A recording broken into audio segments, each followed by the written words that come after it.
Prime Minister Mark Carney was in town for the CFL Grey Cup this weekend. He met with many local officials, including City of Winnipeg Mayor Scott Gillingham. And joining us now to tell us more about that meeting and many other issues is Mayor Scott Gillingham. Good morning, Mr. Mayor. Good morning. Thanks for having me. Well, thank you so much for joining us. Now, before we get to Prime Minister Mark Carney, the weekend was phenomenal in our city. We had the Santa Claus parade, of course, on Saturday, which was also a Grey Cup parade, and then the Grey Cup being hosted here in our city.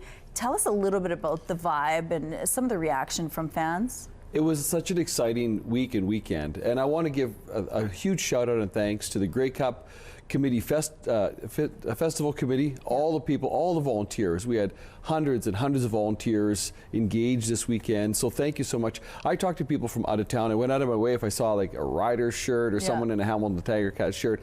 I'd stop and talk to them, ask them how they're doing, introduce myself. Everybody to a person said they were having a great time. So again, thank you to all the volunteers, everyone involved in putting on just a great week. And I saw you at the parade on Saturday. That was also a really great event. Tons of people came out. I would say maybe even more than I've seen before. In my 3 years as mayor, and then I would walk in the parade also as a city councilor before I became mayor, this is the largest parade I've seen. It was so fun. The weather was cooperating. It was a combination. We had the Grey Cup as part of the parade as well, and everyone was having a really great time. It was so good to see all the kids. There's so many children, that come and they're just waiting to see Santa at the end of the parade. But it was a fun time, and again, everyone having a good time. So a lot of good energy and a lot of people having a ton of fun in our city over the last several days. Spending their money. And spending their money, for sure. It's great to have so many guests from out of town. We know that some of them, I heard that a few of them are staying after the Grey Cup now to enjoy Winnipeg for the next couple of days. But we heard this consistently. Winnipeggers are friendly. When I heard from out-of-towners, they talked about the friendliness of Manitobans, which I guess is, the reasons awesome. on our license plates. Okay, so let's talk about Prime Minister Mark Carney. You did have a slight moment with him. Tell us about that moment. Yes, it was just a brief meeting at one of the Grey Cup Festival events, and it was his first. It's the first time I'd met him. We haven't had a chance to meet yet. Okay. And his first comments were, "Mr. Mayor, I understand you need some help with Winnipeg's wastewater plant," and I said, "Yes, we do, Mr. Prime Minister." So we need the federal government to assist us in funding the third and final phase of the North End sewage treatment plant. I've been talking about that for a long time now, and so it's really good that the Prime Minister understands that. I want to thank our local members of Parliament. They understand it. They've been pressing, their government to assist the city with that funding. What's really important is we need the senior levels of government, the provincial and federal government, to assist us so that we can keep water and sewer rates affordable for Winnipeggers, and that's really key. So he didn't make any commitments, but he at least knows what the need is. Yes, when the Prime Minister of Canada's opening words to the Mayor of Winnipeg is, "I understand you need some help with the North End, with the sewage treatment plants," I know that he understands it. So obviously we'll have more conversations in the coming weeks and months ahead. I'm hoping weeks. I really want to get that funding secured as soon as possible. Okay, let's talk about the preliminary budget. You tabled that on Friday. It's proposing a 3.5% property tax hike. Last year you needed just under 6% because the city is having some financial crunches. Why are we towing the line to 3.5? Don't we need the extra revenue?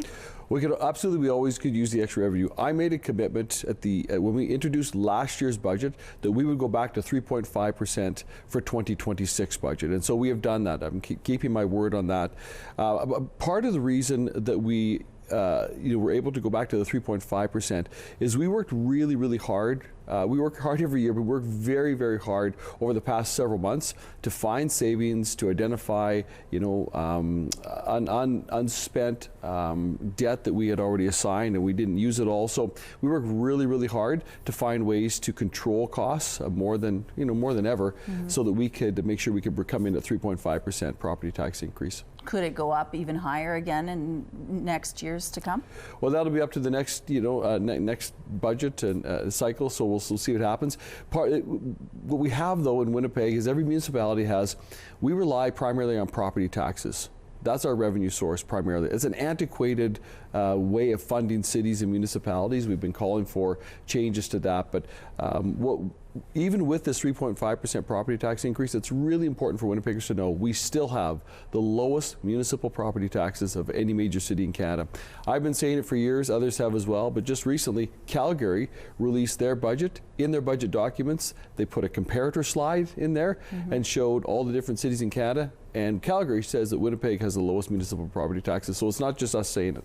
Okay, well, we are almost out of time already. We've had a rash of fires in our community. And small businesses seem to be getting targeted. Some are suspicious. Some might not be necessarily. Any messages to the public about safety? I know that our police are working on this very, very diligently daily. I know our police, our fire department, our bylaws department, they all work together on a regular basis to target this. And so we've already made 23 arrests this year on arson-related arrests. And so I'm really confident that our police and fire and paramedic and working together will be able to solve these matters, and so we look forward to that. Mr. Mayor, thanks for your time today. Thank you.